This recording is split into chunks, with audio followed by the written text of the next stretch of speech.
యేసు క్రీస్తు బయలుపరచుట వలనే కొట్టు గట్టిగా చెప్పండి. ఆమేన్, హల్లెలూయా. ఎవ్వరు కూడా ఆయనకి బోధించలేదంట, ఎవ్వరు కూడా ఆయన నేర్చుకోలేదంట, ఎవరి దగ్గర కూడా. క్రీస్తే ఆ లేఖనాలన్నిటిని కూడా ఆ సౌలుకి బయలుపరిచాడంట.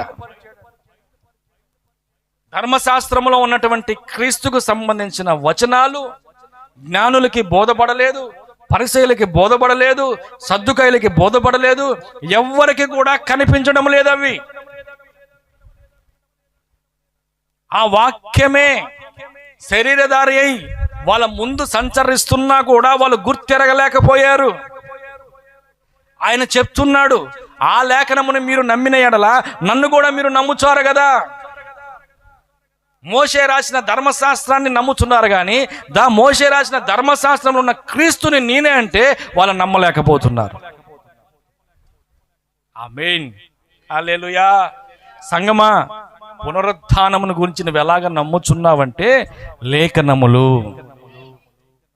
లేఖనములో చెప్పబడి ఉందయ్యా. లేఖనములో చెప్పబడి ఉంది, కన్యక గర్భము ధరించి శిశువుని కంటాదని చెప్పబడింది.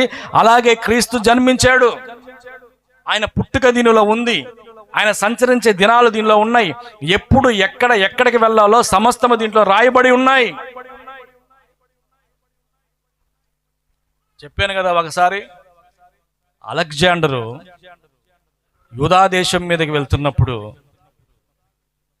పసివాడు కానీ చక్రవర్తి అయి ప్రపంచాన్ని ఏలుతున్నప్పుడు యాజకుడు ఆ అలెగ్జాండర్ని చూసి సాష్టాంగ నమస్కారం చేశాడు. అలెగ్జాండర్ అడిగాడు, నాకెందుకు నువ్వు నమస్కారం చేస్తున్నావంటే, అయ్యా నీ గురించి ఈ పరిశుద్ధమైన గ్రంథంలో లెక్కించబడి ఉన్నది. ఆమేన్, హల్లెలూయా. అలెగ్జాండరే ఆశ్చర్యపోయాడట, నా గురించి మీ గ్రంథంలో రాయబడి ఉన్నదా? ఎస్, అవునయ్యా, నీలాంటి వాడు ఒకడు వస్తాడని, భూమిని పరిపాలిస్తాడని, చక్రవర్తిగా ఉంటాడని మా దేవుడు ముందుగానే దీంట్లో లేఖనంలో రాయించి పెట్టి ఉన్నాడు. ఆ లేఖనాన్ని ఈరోజు నేను నా కళ్ళతో చూస్తున్నాను.